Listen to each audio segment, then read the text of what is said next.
በመላው ዓለም ሕዝቦች ዘንድ ከሚወደዱና አንድም ጠላት ከሌላቸው በጣት ከሚቆጠሩ ሰዎች መካከል አንዱ ነው። የዓለም ኮከብ ነው። አንጸባራቂ ጥቁር ዕንቁ ነው። የተሰበረ ስልኩን ስክሪን ሳይቀይር አስቀድሞ ለቤተሰቦቹ እልል ያለ ቪላ ቤትን ገዝቷል። ዝቅተኛ ገቢ ላላቸው ለትውልድ መንደሩ 200 ቤተሰቦች በየወሩ ያለማቋረጥ ለእያንዳንዳቸው 70 ዩሮ ይለግሳል። ለትውልድ ቀየው ግዙፍ ሆስፒታልንና ዘመናዊ ስታዲየምን ገንብቷል። የመንደሩ ሰዎችንም የፎርጂ አገልግሎት ተጠቃሚ አድርጓል።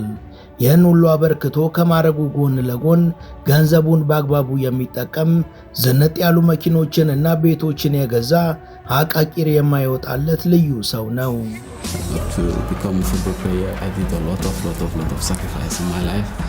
Sadio Mane has kept his feet on the ground, never forgetting his roots despite his hard-won success. Ich glaube, wenn er Senegals Präsident werden wollte, könnte es wahrscheinlich werden. ሰላምና ጤና በያላችሁበት የምንመኝላችሁ የመሿለኪያ ላይፍ ቻናል ቤተሰቦች፣ ቻናላችን በአጭር ጊዜ በርካታ ቤተሰቦች ማፍራት የቻለችው በእናንተው ድጋፍ በመሆኑ ከልብ እናመሰግናለን። አሁንም ቻናሉን ለወዳጆቻችሁ በማጋራት የምንለቃቸው ቪዲዮዎች በርካቶች ጋር እንዲደርስ እንድታግዙን፣ ለቻናሉ አዲስ የሆናችሁ ደግሞ ሰብስክራይብ በማድረግ እንድታበረታቱን እየጠየቅን ለዛሬ በዓለማችን ላይ በሁሉም ሰው ተወዳጅና ተመስጋኝ ለመንደሩ ደግሞ ታላቅ ባለውለታ ስለሆነው ፈርጥ ልናወጋችሁ ወደናል። ቪዲዮውን ላይክ በማድረግ እስከ ዝግጅታችን ፍጻሜ አብራችሁን እንድትቆዩ በትህትና እንጋብዛለን።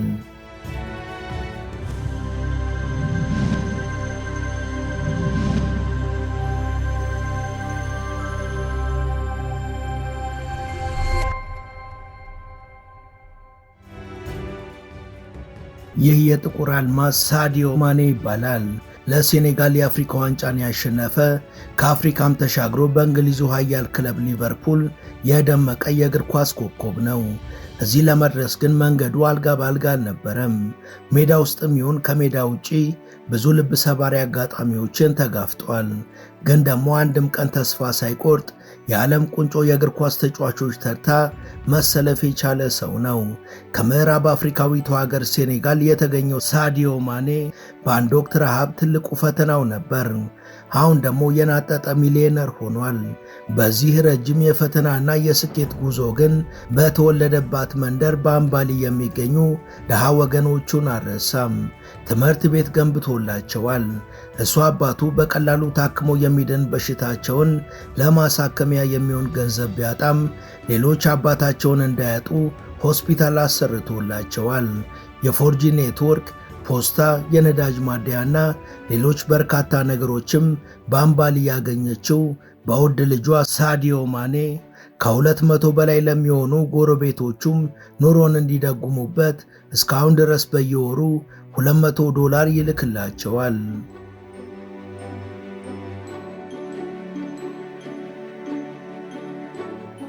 ጥቁሩ ኮከብ ማኔ እንደ አውሮፓውያኑ የዘመን ቀመር በ1992 በሴኔጋል ገጠራማ መንደር በአምባሊ ነው የተወለደው።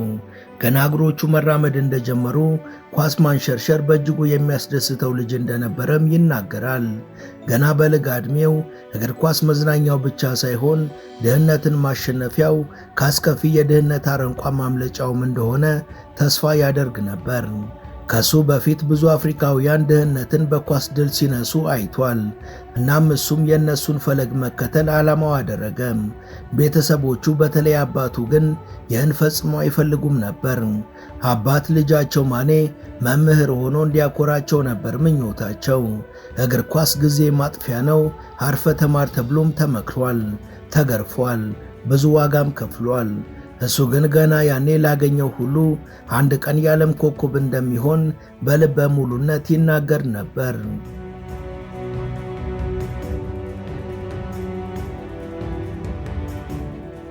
ሳዲዮ ማኔ ስለ ህልሙ ለጓደኞቹ ሲነግራቸው ሁሉም ይስቁ ነበር የሚለው ማኔ ያኔም ቢሆን የሚስቁት ተስጦ ስላልነበረኝ ሳይሆን ከባምባሊ ገጠራማ መንደር እንዴት የዓለም ኮከብ መሆን ይቻላል ብሎ የሚያምን ባለመኖሩ ነበር ሲል ያንን ጊዜ ያስታውሳል።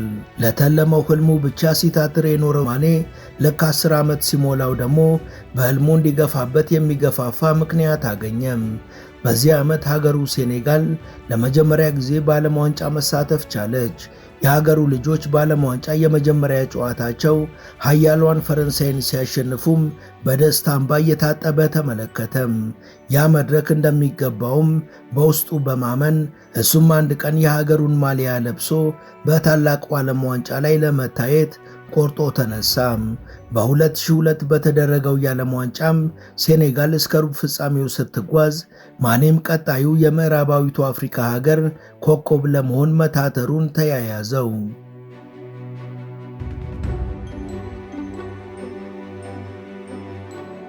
በሌላ በኩል ደግሞ ቤተሰቦቹ እግር ኳስ ልጫወት እያለ ጊዜ የሚያጠፋው ነገር አልተዋጠላቸውም። ማኔ ደግሞ ብቸኛ ህልሙ ይኸው ነበርና ህልሙን ተከትሎ በ15 ዓመቱ ለማንም የቤተሰብ አባሉ ሳይናገር ከቤተሰቦቹ ተለይቶ ወደ ሌላ ከተማ ሄደም።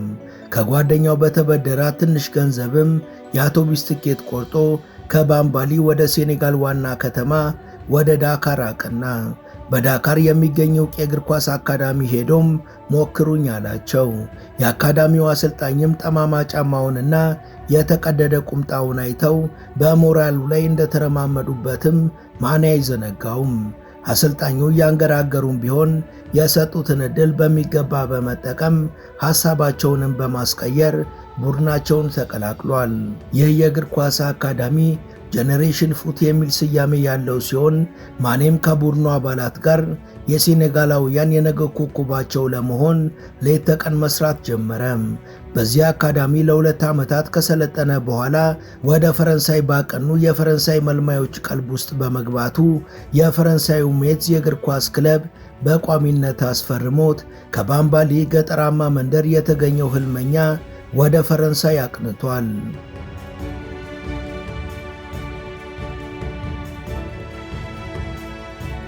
በፈረንጆቹ 2012 ደግሞ ለሜትዝ የመጀመሪያውን ጨዋታ አደረገም።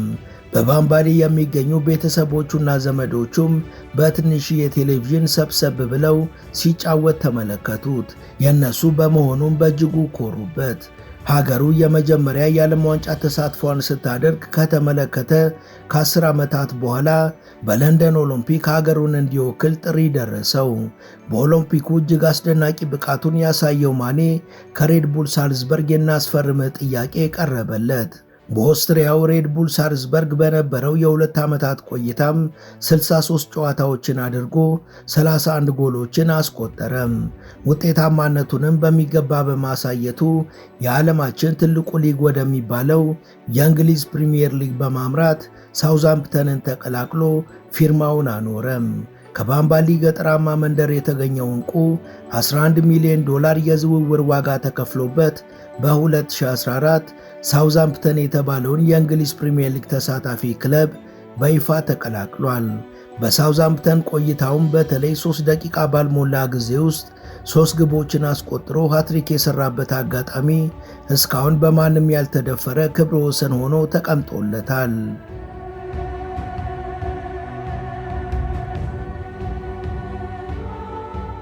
ከሳውዛምፕተን ውጤታማ ጊዜ በኋላ ደግሞ የእንግሊዙ ኃያልና ባለብዙ ታሪክ ክለቡ ሊቨርፑል 34 ሚሊዮን ፓውንድ ከፍሎ ማኔን የ5 ዓመት ውል አስፈረመው።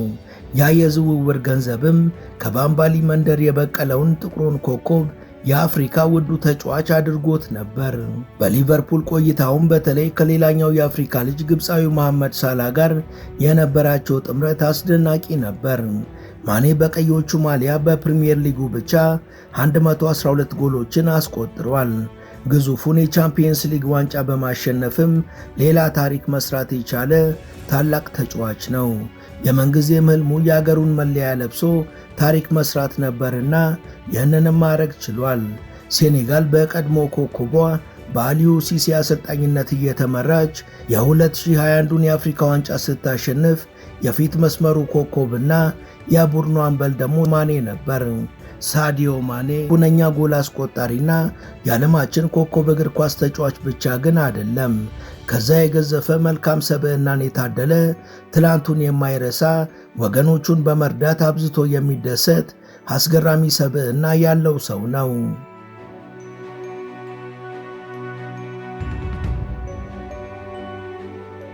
ማኔ ለሀገሩ ሴኔጋል በተለይም ለትውልድ መንደሩ ባምባሊ ያደረገውን ደግሞ በጥቂቱ እናጋራችሁ። አሁን ለሳውዲ አረቢያው እግር ኳስ ክለብ አልናስር ከክርስቲያኖ ሮናልዶ ጎን ተሰልፎ የሚጫወተው ማኔ ከዓለማችን ከበርቴ ተጫዋቾች መካከልም አንደኛው ነው። አሁን በሚጫወትበት አልናስርም በሳምንት $220,000 በዓመት ደግሞ ከ33 ሚሊዮን ዶላር በላይ ያፍሳል። የዛሬው ሚሊዮነር እንዴት ሆኖ እንዳደገ ስለሚያውቅ ቤተሰቡን ብሎም የመንደሩን ሰዎች ሁሉ በእጅጉ እየረዳ ነው። ከእግር ኳስ ተጫዋቾች በቸርነቱ ተወዳዳሪ የለውም ይባልለታል። ማኔ መንደሩን መደገፍ ገና ጠቀም ያለ ገንዘብ ማግኘት ከጀመረበት ጊዜ ጀምሮ የሚያደርገው ተግባር ሲሆን ከመጨረሻው አበርክቶ ብንጀምር በቅርቡ ለበቀለባት ባምባሊ ደረጃውን የጠበቀ አነስተኛ ስታዲየም ገንብቷል። እሱ በአቧራማ ሜዳ ተጫውቶ እዚህ ቢደርስም ቀጣዩ ትውልድ ደግሞ በተሻለ መንገድ እንዲያድግና ተሰጥኦውን እንዲያሳድግ አርቲፊሻል ሳር የተነጠፈለት ሜዳን ገንብቶላቸዋል። ከዚህ ቀደም ደግሞ በ2019 ለዚችው የትውልድ መንደሩ ትምህርት ቤት ገንብቷል። ማኔ ይህን ትምህርት ቤት ለመገንባትና ለባምባሊ ታዳጊዎች ተስፋን ለመፈንጠቅ $250,000 ማውጣቱን መረጃዎች አመላክተዋል።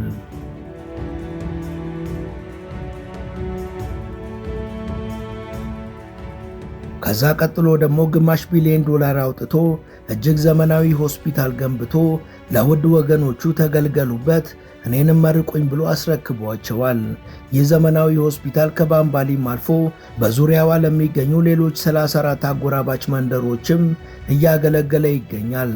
በነገራችን ላይ ሰይዶ ማኔ አባቱን ያጣው ገና የ7 ዓመት ታዳጊ እያለ በቀላሉ መታከም በሚችል የሆድ ህመም እንደነበር ይነገራል። በወቅቱ በባምባሊ የተሻለ ሕክምና ባለመኖሩ አባቱም ወደ ሴኔጋል ታላላቅ ከተሞች ሄደው ለመታከም አቅሙ ስላልነበራቸው ሕይወታቸው ሊያልፍ ችሏል። ማኔ ለአባቱ መድረስ ባይችል እንኳን አሁን ላይ ለበርካታ ህሙማን ወገኖቹ ፈውስን የሚሰጥ ሆስፒታል በትውልድ መንደሩ ገንብቶ ለመንደሩ ሰዎች እፎይታን ሰጥቷቸዋል።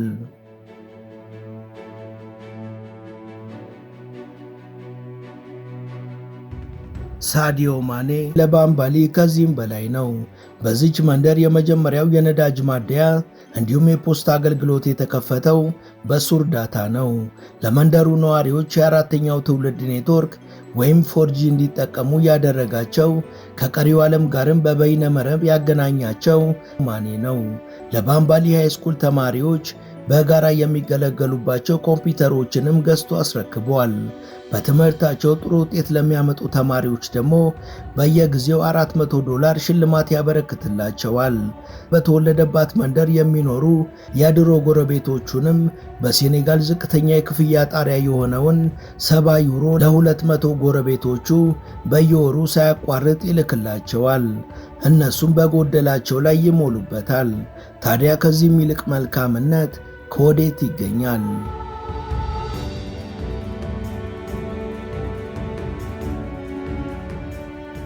ሳዲዮ ማኔንና አስደናቂ ታሪኩን እያስቃኘናችሁ በምንገኝበት በዚህ ዝግጅታችን በመጀመሪያ የሜዳ ላይ አበርክቶዎቹን ከዛም ወደር የሌለው ለጋስነቱን ተመለከትን። እስኪ አሁን ደግሞ ከልግስና የተረፈውን ገንዘብ እንዴት ያውሏል የሚለውን የግል ሕይወቱን እንመልከት። ተጫዋቹ የሚያገኘውን ረብጣ ሚሊዮን ዶላር በዋናነት የሚያውለው ቅንጡ ቤቶችን ለመግዛት ነው። ቀዳሚ ያደረገው ደግሞ ለሱ ከምንም በላይ በሆነችው የተወለደባት ባምባሊ መንደር ሲሆን በዚች አነስተኛ መንደር ማኔ የከተማዋ ድምቀት የሆነ ግዙፍ ቤት ሰርቷል። በባምባሊ የሚገኙ ቤተሰቦቹ ሰብሰብ ብለው የሚኖሩበት፣ እሱም በረፍት ጊዜው ወደ ሴኔጋል ሲጓዝ የሚከርመውም በዚህ ቤት ነው። በእንግሊዝ ሊቨርፑል በሚጫወትበት ወቅት ደግሞ በዛው በሊቨርፑል ከተማ ውስጥ እጅግ ዘመናዊ ቪላ ገዝቶ እንደነበር መረጃዎች ወጥተዋል። ይህ ቤት $2 ሚሊዮን የወጣበት ሲሆን ከእግር ኳስ ሜዳ እስከ ጠረጴዛ ቴኒስ መጫወቻ ሁሉንም ያሟላ ቅንጡ ቪላ ነው። ማኔ ከዚህ በተጨማሪ በስፔን ማዮርካ እንዲሁ ሌላ ቅንጡ ቪላ ቤት እንዳለው ተነግሯል።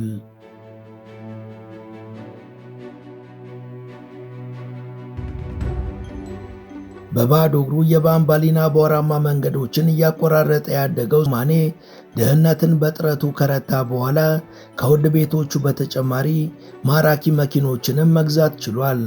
ማኔ ከዚህ ቀደም በእንግሊዝ ጎዳናዎች ሲያሽከረክራቸው ከነበሩት ማራኪ መኪኖች መካከል አንደኛው ሬንጅ ሮቨር ቮግ ይጠቀሳል። በእንግሊዙ መኪና አምራች ላንድ ሮቨር የተመረተው ይህ ቅንጡ መኪና በምቾታቸው ወደር አልባ ከሚባሉት ተርታ ይመደባል። ማኔ ይህንን ቅንጡ መኪና $55,000 አውጥቶ እንደገዛው ተናግሯል። ማኔ አውዲ Q7ንም ይዞ ሲሽሞነሞን ታይቷል። የቺው መኪና ደግሞ በኢንጂን ጥንካሬዋ የምትታወቅ ሲሆን ዋጋዋም ወደ $65,000 ገደማ ይገመታል። በአንድ ወቅት የጀርመኑ ቡንደስሊጋ ተሳታፊ ለሆነው ለባየር ሙኒክ ክለብ ሲፈርም ደግሞ ባለቀይ ቀለም አውዲ ኤትረን መኪና ሲያሽከረክር ታይቷል።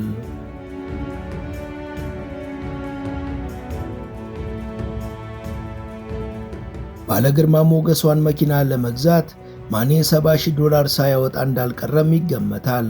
ተጫዋቹ 150 ማይል በሰዓት የሚበረውን ግዙፉን መርቼዲስ AMG መኪናን የገዛ ሲሆን የዚህ መኪና ዋጋ $180,000 ይጠጋል። ሳይዶ ማኔ በቅንጡነቷ የምትታወቀውን ቤንትሌ ኮንቲኔንታል GT መኪናንም ይዞ በእንግሊዝ ጎዳናዎች ላይ ሲሽከረከር በፓፓራዚዎች ካሜራ ውስጥ ገብቷል። ይህች ቅንጡ መኪና $200,000 በታች የምትገኝ አይደለችም። 7 እህትና ወንድሞች ያሉትና ከሰፊ ቤተሰብ የተገኘው ሳይዶ ማኔ ባለፈው ዓመት ደግሞ ከዛው ከሴኔጋል የ19 ዓመት ፍቅረኛው ከነበረችው ሃይሻ ታምባ ጋር ትዳር መስርቶ አሁን ላይ ከባለቤቱ ጋር በሳውዲ አረቢያ ላልናስር እየተጫወተ ይገኛል። ባለመልካም ልቡ ተጫዋች በያዝነው የፈረንጆቹ 2025 ደግሞ የመጀመሪያ ልጁን አግኝቷል። የበኩር ልጁንም በሀገሩ ወግ መሰረት ሃኒማታ ብሎ ሰይሟታል። ይህ ቃል ወደ አማርኛ ሲተረጎም በእምነት ማለት ነው። አሁን አንድ ብሎ በልጅ መባረክ የጀመረው ማኔ ከዚህ ቀደም ከዴሊ ሜል ጋር በነበረው ቆይታ 3 ወይም 4 ልጆች እንዲኖሩት እንደሚፈልግ ተናግሯል። እኛም የባምባሊው አድባር ለሆነው ደጉ ሰው ረጅም ዕድሜን ከሙሉ ጤንነት ጋር ተመኘን።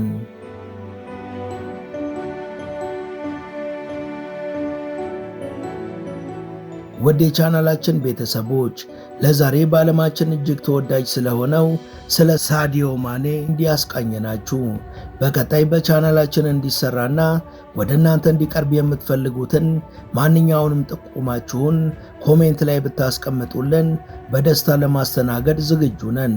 እስከ ፕሮግራማችን ፍጻሜ አብራችሁን ስለቆያችሁ ከልብ እያመሰገንን ለቻናሉ አዲስ የሆናችሁ ሰብስክራይብ በማድረግና የደውል ምልክቱን በመጫን አዳዲስ ተረኮች ስንለቅ በቅድሚያ እንዲደርሳችሁ ማድረግ እንደምትችሉ እያስታወስን ለዛሬ አበቃን። በያላችሁበት ሰናይ ጊዜ ተመኘን።